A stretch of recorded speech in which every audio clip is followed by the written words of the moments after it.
Olá, está começando o programa Concerto de Ideias de hoje e eu começo agradecendo o seu carinho e também agradecendo a sua companhia. Você que tem feito contato com a gente também por meio das redes sociais, muito obrigada pela sua opinião. Ela é sempre muito bem-vinda aqui no Concerto de Ideias. E de repente você quer assistir outros programas, outros episódios que nós gravamos, você pode assistir todos eles nas redes sociais. Olha só, os endereços aparecem aí no seu vídeo para você continuar conectado com a gente. No programa de hoje, nós vamos falar de um tema bastante interessante: a relação do cristão com a televisão, com os produtos televisivos. Pois é, ultimamente tem surgido muitas séries bíblicas, telenovelas, e aí surgem algumas dúvidas. Esses produtos são realmente a melhor maneira de evangelizar? E como que fica a relação da Igreja Adventista com esses produtos? Do cristão, como fica a questão do cristão com a televisão? É isso que nós vamos falar no programa de hoje. E para a gente poder entender melhor esse assunto, eu tenho aqui dois convidados muito especiais. Lisbeth Caniati, tudo bom, Lisbeth? Tudo bem, prazer estar com vocês. Seja muito bem-vinda ao Concerto de Ideias de novo, né, Liz? Você já esteve com a gente. Sim, muito obrigada. A Lisbeth, ela é publicitária, é mestre em comunicação e está fazendo doutorado também em comunicação pela ISPM. E os seus estudos, Lisbeth, são na área da televisão, né? Exatamente, eu estudo a recepção, o consumo de ficção televisiva. Sim. Ficção televisiva que nós consideramos diversos formatos ficcionais, narrativas ficcionais que passam na televisão, como séries, minisséries, telefilmes, telenovelas. Tudo isso é considerado ficção televisiva. Exatamente. E além de publicitária e estudante, né, pesquisadora, a Lisbeth também coordena os cursos de rádio, TV e publicidade e propaganda aqui no NASP Campus Engenheiro Coelho. E também está conosco hoje o Alan Novaes. Tudo bom, Alan? Tudo bem, obrigado pelo convite. Seja bem-vindo ao Concerto de Ideias de novo. O Alan já está aqui com a gente, ajudando a fazer algumas reflexões, né, em programas que nós já veiculamos aqui na Novo Tempo. O Alan, ele é jornalista, é pastor adventista e doutor em ciência das religiões. É isso, né, Alan? Sim. Estuda essa interface da cultura pop com as religiões, é esse seu interesse de estudo? Exatamente, estudo o diálogo entre mídia e religião e cultura pop. Ok, então como o programa de hoje vai falar sobre ficção televisiva, a gente vai pedir para a Lisbeth nos explicar como é que é ficção televisiva. Você falou alguma coisinha já, mas especificamente, o que é caracterizado como ficção televisiva? Muito bem. A ficção televisiva são as narrativas ficcionais, não, quer dizer, narrativas inventadas, histórias, contos que se passam... Assuntos criados, que se passam na televisão, ou meios audiovisuais. Então, algo que não é ficcional seria um documentário, conta uma história verídica, investiga, apresenta fatos reais. Já a ficção são histórias criadas, autorais, e no caso da ficção televisiva, que passam na televisão. E ali temos vários formatos que são bastante conhecidos do brasileiro. A telenovela é o principal deles. Sim. Inclusive, nas grades de televisão aberta, há 3 grandes gêneros que ocupam a maior parte da grade de programação. O primeiro deles é o informativo, onde temos o telejornal. Isso daí não é ficção, gênero informativo. O entretenimento, onde temos a transmissão de programas de jogos de futebol, por exemplo, ou programas de variedades, reality shows como Big Brother. E temos um grande e importante gênero na grade de televisão aberta, que é o gênero ficcional. E ali temos, então, telenovelas, principalmente na América Latina. É o carro-chefe da ficção. E também, muito chegando agora, séries, com bastante força. Séries e minisséries, telefilmes, já é mais incomum, com os filmes produzidos para televisão, únicos ou unitários, são um outro gênero de ficção que tem apenas um episódio, passa uma vez e acaba por ali. São esses os diversos formatos de ficção televisiva. Ficção televisiva. Quando você fala aí sobre que a novela não é realidade, elas são histórias inventadas, né? Eu conheço muitas pessoas, acho que vocês também devem conhecer, que assistem às novelas e acreditam que o que passa ali de fato é real, né? Então tem aquela relação de a novela, ela representa a vida real ou ela cria alguns assuntos, alguns contextos. Tem essa relação também, não tem, Lisbeth? Exatamente. Isso é uma das coisas que estudamos na academia a respeito da ficção. Há uma relação dialógica e dialética com a realidade e a construção de uma ficção. Então, de fato, ela se inspira na vida real, principalmente a telenovela brasileira, que é do modelo realista. Existem dois grandes modelos de ficção televisiva, de telenovelas particularmente. O tradicional, que é o México, um grande expoente, ele privilegia cenários pomposos, figurino pomposo, maquiagem carregada e a polaridade de sentimentos. Tem a vilã que é inteiramente má e tem a mocinha que é inteiramente São boa. os extremos, Os né? extremos. Essa forma de contar histórias, ela é um pouco mais longe, diferente da realidade. Já o Brasil desenvolveu um tipo de teledramaturgia realista, que a gente chama de realista ou moderno. E ali se aproxima a realidade. Tanto o figurino, ele não é da alta costura, são figurinos inspirados Mais comuns na no observação dia a dia. de como as pessoas se vestem e se comportam. E os temas também partem da sociedade. Os autores buscam ter audiência nas nossas ficções. E para ter audiência é necessário ter proximidade entre a história e o telespectador. E para isso o autor se inspira muito na observação que ele faz da realidade. Portanto, as histórias partem da sociedade, mas também os autores, conforme a sua cosmovisão, buscam inserir elementos de forma a influenciar a certos comportamentos, certas reflexões E isso e acontece pôr bastante, temas em né? debate. E isso acontece bastante.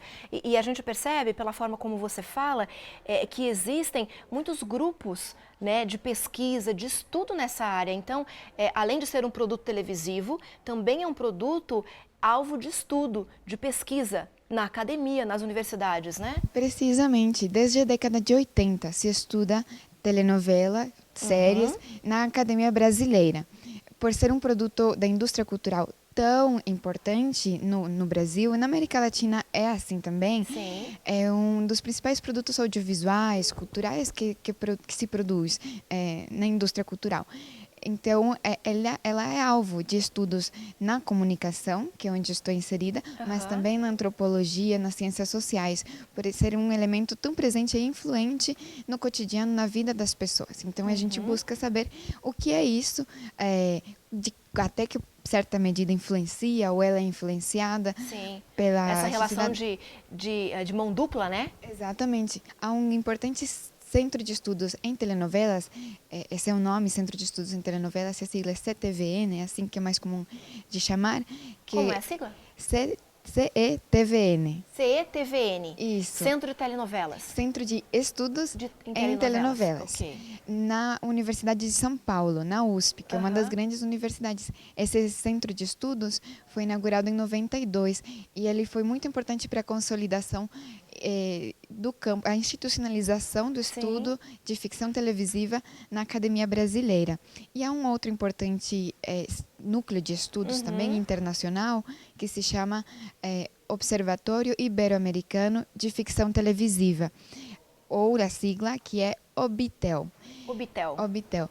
Esse centro de estudos é um centro de estudos que reúne pesquisadores de 11 países. Olha que interessante. No continente americano e na Península Ibérica, Espanha e Portugal compõem também esse núcleo de pesquisadores que monitoram a exibição e circulação e recepção de ficção. Desse grupo de estudos eu participo por conta dos meus estudos de mestrado e doutorado e há publicações anuais muito interessantes que monitoram o que há de novo na ficção, quais temas estão sendo abordados, de que forma eles são abordados, inclusive esses livros, esses anuários, para quem se interessa pelo estudo e por conhecer sobre ficção televisiva, eles estão disponíveis gratuitamente na internet, no site. Você tem algum endereço? O endereço é obitel.net. Ok, aparece aí no seu vídeo, você pode então entrar em contato, acessar, para você poder estar mais por dentro desse assunto que a gente está falando. E a Lisbeth comentou sobre esses estudos em novidades, em coisas que vão surgindo, e uma dessas novidades, Alan, é essa relação da telenovela com a questão bíblica, né? As telenovelas bíblicas. Como é que surge essa questão? Como é que a gente visualiza? O que a gente pode compreender disso? Que é agora moda, né? Sim. Telenovela bíblica, séries bíblicas. Sim, como a professora Lisbeth comentou, a telenovela é um produto tipicamente latino-americano. É um objeto assim quase que de devoção, que expressa bastante a cultura latino-americana e é um produto que retrata bastante as características e demandas da sociedade brasileira. A relação do público evangélico especificamente com as telenovelas, Aham. historicamente, tem sido de resistência, de crítica, né? Os evangélicos enxergam a telenovela, até mesmo por essa proposta realista, que a professora Elizabeth comentou, como um produto que retrata os males da sociedade, que às vezes tenta plantar uma agenda ideológica que é contrária aos valores bíblico-cristãos, como, né, o grupo evangélico acredita. Então a telenovela ela tem sido, durante essas décadas, um dos produtos da indústria cultural mais demonizados pelos evangélicos. Só que com a chegada da chamada cultura gospel nos Estados Unidos, nos anos 70 e 80, e a chegada no Brasil nos anos 90, nós tivemos uma mudança grande de perspectiva, até mesmo por uma série de fatores que aconteceram no Brasil. O principal deles foi a compra de uma das principais emissoras de TV aberta por uma igreja. Sim. Então, essa compra, essa mudança, fez com que se criasse, além da cultura gospel que chegou no Brasil, né, com a ascensão da indústria fonográfica gospel, artistas gospel e etc. Todo esse universo, Todo né? esse universo criou uma demanda que é o público evangélico. Então, várias emissoras estão olhando para esse público evangélico, que, segundo os últimos censos, já fazem parte de 1/5 e projeções até de 1/4 dos brasileiros são evangélicos. Um Nós estamos crescimento falando muito de, grande, né, na exatamente, população evangélica estamos falando de brasileira. dezenas de milhões de pessoas. Então, as emissoras que buscam, é claro, um negócio rentável, estão olhando para eles como mais um público consumidor. E foi natural, então, produzir telenovelas que tinham uma temática religiosa que dialogasse com esse público. Ok, mas daí como fica a questão da ideologia, da doutrina adventista nessa relação com a telenovela? Como é que a gente deve se relacionar com as telenovelas? Deve assistir ou não deve? É um bom produto ou não é? O que a gente deve levar em consideração? Qual é a mensagem que é passada ali? Será que é essa a principal preocupação que nós devemos ter? Para a gente responder essas perguntas, vai ser depois do intervalo. A gente vai fazer uma pausa aqui, enquanto eles pensam na resposta, e você, de repente, pode entrar lá nas redes sociais e fazer contato conosco, mandar a sua pergunta, o seu questionamento. A gente volta rapidinho para continuar falando sobre a relação do cristão com a televisão. Sai daí que a gente já volta.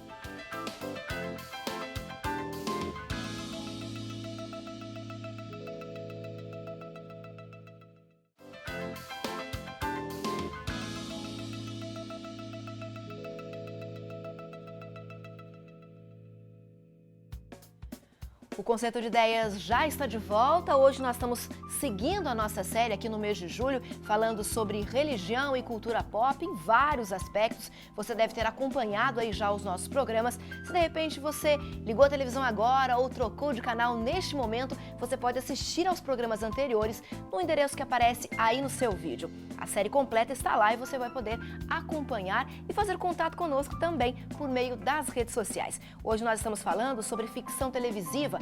Qual a relação do cristão com a televisão? Está conosco a Lisbeth Caniati e o Alan Novaes, conversando exatamente sobre esse tema. No primeiro bloco nós falamos aí o que é ficção televisiva, a Lisbeth explicou pra gente quais são os aspectos que envolvem a ficção televisiva e entendemos que a telenovela é sim uma ficção televisiva. Está dentro desse gênero, né, Lisbeth? E aí, como é que fica a relação do cristão com a telenovela, com essa ficção televisiva? Esse é um tema de estudo do grupo de pesquisa Excelsior. É o grupo de pesquisa que está alocado no curso de Comunicação Social do NASP Engenheiro Coelho, Jornalismo e Teologia. É um grupo de pesquisa interdisciplinar. Reúne diversos professores pesquisadores que se debruçam sobre esse aspecto. Minha participação no Excelsior é para estudar o elemento religioso na ficção televisiva, seja a representação dos crentes, dos evangélicos, dos cristãos na ficção, ou o uso de ficção como ferramenta evangelística, com temáticas bíblicas, telenovelas, séries bíblicas. É isso que eu estudo no Excelsior. E o Alan é o responsável, é o coordenador desse grupo, né, Alan? Existem outros interesses de pesquisa também nesse grupo Excelsior, que reúne aí a questão da mídia e religião, não é? Sim, nós temos comentado, né, nessa série, o nosso grupo estuda a relação da religião e diversos produtos da cultura pop, história em quadrinhos, games, e a professora Lisbeth é responsável por esse segmento da ficção televisiva religiosa. Juntos estamos escrevendo um artigo sobre as telenovelas bíblicas que vai ser publicado e apresentado num grande evento de mídia e religião, que se chama Eclesiocon, e o NASP vai receber este evento em agosto. Vamos escrever um texto juntos, apresentá-lo, e os interessados podem ler ele nos livros do evento. Ok, que legal. Então as inscrições ainda estão abertas para o Eclesiocon. Olha que bacana, você que está acompanhando então o Concerto de Ideias e se interessou por esse assunto e quer compreender um pouquinho mais como isso funciona, qual é a relação do cristão, como acontecem as coisas, né, por trás, nos bastidores, né, na organização, no planejamento dessas produções que vão ao ar na televisão, você pode participar então da Eclesiocon. O evento vai acontecer no dia 18 de agosto, né, Lisbeth? Uma quinta-feira no UNASP Campus Engenheiro Coelho. Alan, nós estamos falando especificamente sobre a relação do cristão com a telenovela, com a ficção televisiva. Como que fica a questão da Igreja Adventista nesse contexto? A Igreja Adventista, historicamente, ela tem demonstrado uma relação, assim como todos os outros grupos protestantes evangélicos, uma relação de resistência às produções televisivas. A Igreja Adventista, especialmente, tem, de maneira intensificada, um problema com a ficção. E agora eu estou falando de ficção, não só ficção na televisão, a ficção como um todo, seja ela até na literatura. Sim, ok. Isso se deve pelo contexto da época em que o Adventismo surgiu, onde a cultura puritana, muito conservadora, ela considerava que todo tipo de história que não era real, uma história fictícia ou fantasiosa, era prejudicial à espiritualidade do crente ou à edificação do cidadão. Sim. Na Igreja Adventista, essa cultura ela também foi absorvida e foi intensificada com a má interpretação de alguns textos de Ellen White, que é uma das fundadoras da Igreja Adventista, uma das pioneiras do movimento, que comentava sobre romances, contos e outros tipos de textos de ficção da época. É aquela velha história, né? Um texto fora de um contexto gera um pretexto, né? Exatamente. Tira-se o que ela disse, o que ela escreveu do contexto da época onde estava inserido e, de repente, se analisa de uma forma não muito adequada, é isso? Exatamente. Ellen White, como vários outros indivíduos formadores de opinião religiosos da época, eles criticaram a má literatura da época, ou a má ficção. E isso foi confundido, com o passar dos tempos, com a ficção como um todo. Foi generalizado. Exatamente. Ela criticava exemplos ruins de ficção e não o gênero em si. Tanto é verdade que, em seus escritos, ela apreciou um texto norte-americano de ficção muito famoso, chamado O Peregrino, escrito por John Bunyan. Ela disse que esse era um texto que é um texto alegórico, é uma ficção clássica sobre a jornada cristã, bastante fantasioso. O cristão ele se encontra com o gigante desespero, ele é ajudado pelo Senhor intérprete, e os elementos de graça e fé são personificados em personagens. Então, é um elemento bem fantasioso. Mas ela demonstrou apreço por essa literatura, por entender que ela, através de elementos fantasiosos, dialogava com a realidade da jornada espiritual. Um outro elemento que é importante destacar é que a própria Ellen White, ela fez uma seleção em 1878, uma compilação de vários textos que ela retirava de revistas, de jornais da época, e que ela compilou com o nome Sabbath Readings for the Home Circle, que seria, em português, leituras sabáticas para o círculo familiar. Ela pegou histórias, muitas delas de ficção, para ler para seus netos, e para que as pessoas usassem em leitura edificantes para crianças. E várias dessas histórias continham histórias de ficção. Na verdade, são textos ilustrativos. Exatamente. Né, que auxiliam na compreensão de informações importantes. Sim, Ellen White, por exemplo, ela não tinha problemas com a ficção em si. Ela acreditava que as histórias fictícias que causavam, por exemplo, uma espécie de escapismo que fazia com que o indivíduo fugisse da realidade e ficasse preso numa espécie de contos de fadas ou no universo fantasioso. Vivendo no mundo irreal. Exatamente. Essas ficções ela critica. Mas as histórias fantasiosas que, através da ficção de elementos não reais, fazem com que você volte para a realidade com reflexões, insights, com pensamentos mais profundos sobre o cotidiano, essas histórias eram poderosas. E ela entendia que muitas vezes nós refletimos de maneira mais intensa, às vezes mais profunda, sobre a realidade quando nós temos insights da ficção. Interessante porque a gente volta naquele ponto que a gente já comentou algumas vezes aqui no programa Concerto de Ideias, nessa série que a gente está fazendo. Então, a questão não é o formato, mas sim o conteúdo que é aplicado neste formato. No caso, a ficção televisiva que nós estamos comentando, né? Sim, e a Igreja Adventista acabou avançando um pouco nesse conceito. Nós tivemos nos anos 70, anos 80, uma escritora chamada June Strong, que acabou escrevendo alguns romances no Brasil.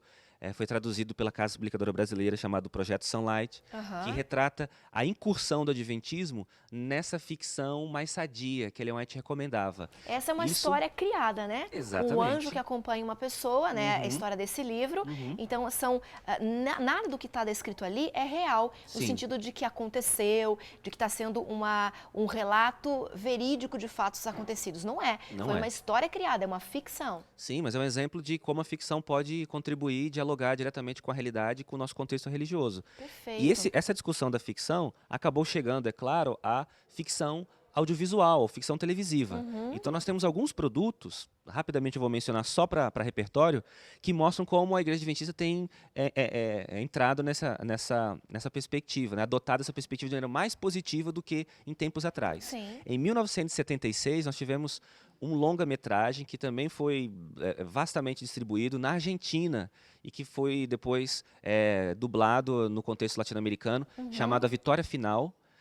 E depois nós tivemos o primeiro longa-metragem brasileiro. São todos produtos de ficção que eu estou aqui mencionando. Histórias criadas, né? Todos eles também passaram em televisão. Em 2005, se eu não me engano, A Última Batalha. Depois ele ganhou uma versão home video em Blu-ray em 2011. Tá? E recentemente nós tivemos, focado também no contexto da web, uma websérie chamada The Record Keeper, que foi também produzido pela Igreja Adventista. Todas essas produções mostram como a Igreja Adventista tem avançado na sua relação e na sua compreensão da ficção e tem reconhecido que esse é um recurso muito interessante e muito eficaz. E uma prova disso também, Lisbeth, você vai concordar comigo, é o curso de Rádio e TV do NASP Campus Engenheiro Coelho, né, que trabalha com esses elementos, né, de repente para levar a mensagem adequada.